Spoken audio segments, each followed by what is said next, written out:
Pemirsa apa kabar? Selamat mengikuti Warta Berita BTS tanggal 24 Juli.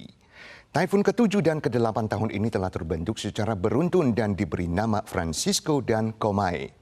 Francisco saat ini sedang bergerak menuju ke laut dekat Taiwan dan terpengaruh oleh sirkulasi luarnya, hujan lebat berkelanjutan jangka pendek dapat terjadi di wilayah utara dan timur laut. Sementara itu, Komai saat ini berada di dekat Pulau Luzon di Filipina. Badan Cuaca Pusat CWA menyatakan kemungkinan tidak besar bagi dikeluarkannya peringatan untuk taifun ini.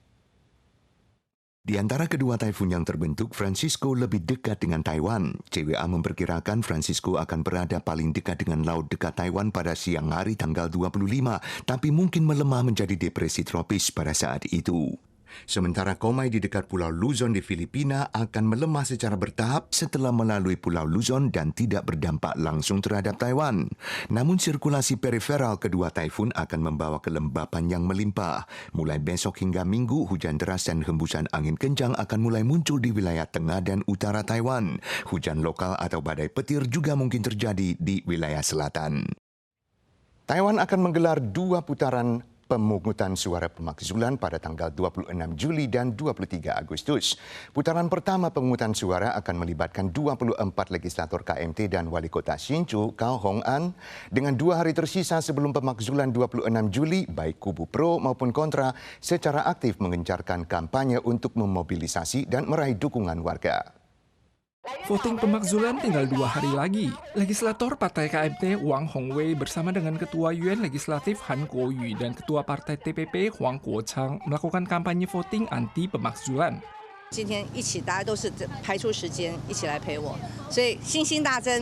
Kelompok pro pemakzulan menegaskan bahwa pemakzulan bukan merupakan aksi yang dikendalikan antara partai politik dengan aparat hukum, melainkan aksi pengawasan warga dan pemulihan mekanisme hukum secara mandiri. 今天立法院现在变成打架院，傅昆萁变成唯我独尊的太上皇，中共则是后面的演武者。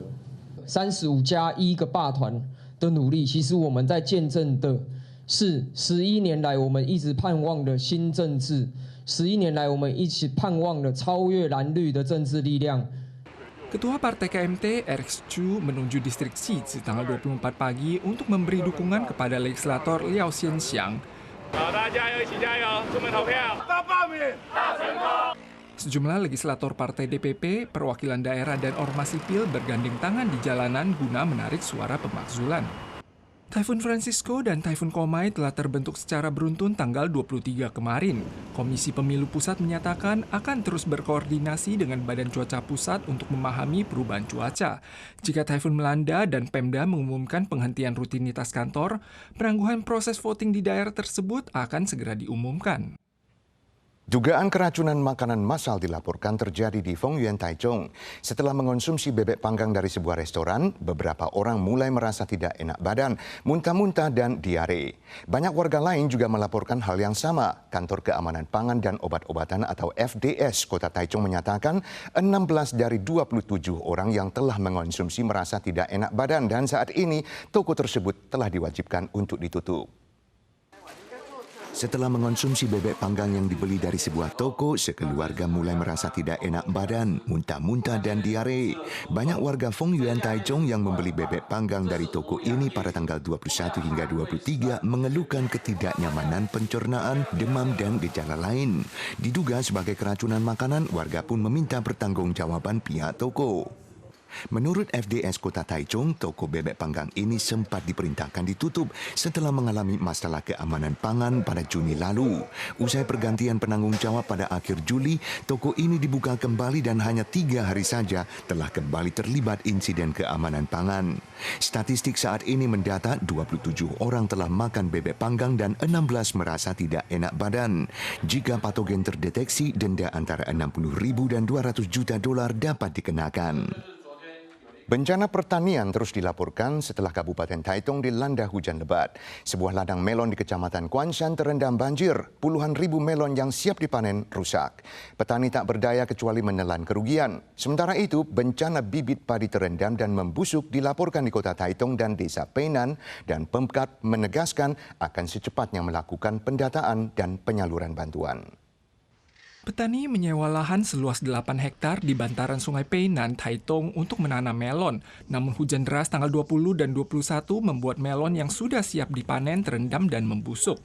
Petani awalnya memperkirakan omset di atas 2 juta dolar Taiwan, namun kini semuanya lenyap. Mereka terpaksa memanen segelintir melon yang agak utuh untuk mengurangi kerugian. 等到他再来10几天来看灾，这个瓜也全部烂光光，那我们损失更惨重。那县府会尽快的与相关单位来去共同的会勘。 Investigasi menemukan ada sebagian serikaya yang tidak dapat menjalani penyerbukan selama periode hujan deras beresiko mengalami bencana berkelanjutan. Selain itu, kantor Kecamatan Kuansan melaporkan bahwa bibit padi tahap kedua juga rusak. Kementerian Pertanian mengumumkan kondisi bencana telah mencapai standar subsidi bencana alam sektor pertanian.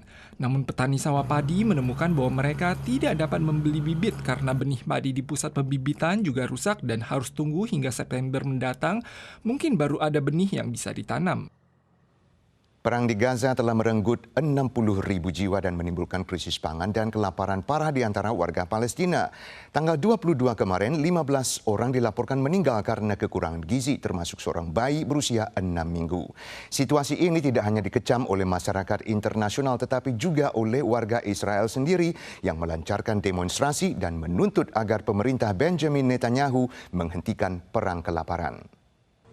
Bayi usia 6 minggu ini meninggal di sebuah rumah sakit Gaza tanggal 22 akibat malnutrisi dan dehidrasi parah. Ia adalah salah satu dari 15 pasien di Gaza yang meninggal akibat malnutrisi dalam 24 jam terakhir. Sejumlah anak kurus kering terbaring di dalam rumah sakit. Nasib mereka tak menentu. Di sisi lain, Israel terus menyerang Gaza dan membatasi upaya bantuan kemanusiaan ke Gaza, menyebabkan 2 juta warga kelaparan. Merebut secentong makanan panas atau menantikan sebungkus tepung untuk mengisi perut telah menjadi harapan bagi warga Gaza untuk bertahan hidup. Warga Israel yang tak tahan dengan penderitaan Gaza turun ke jalan untuk melakukan unjuk rasa. Mereka menuduh PM Israel Benjamin Netanyahu meluncurkan perang kelaparan. We came here today, both Jewish and Palestinian citizens of Israel, to protest against the dire humanitarian catastrophe in the Gaza Strip and against our government's policy of starvation. Program Pangan Dunia PBB menggunakan kata mengenaskan dan putus asa dalam menggambarkan krisis kelaparan yang terjadi di Gaza. Diperkirakan hampir 100.000 wanita dan anak-anak menderita malnutrisi akut yang parah dan sepertiga warga Gaza belum makan selama beberapa hari. Pemirsa, sekian Warta Berita dari PTS. Kita suar lagi di lain kesempatan.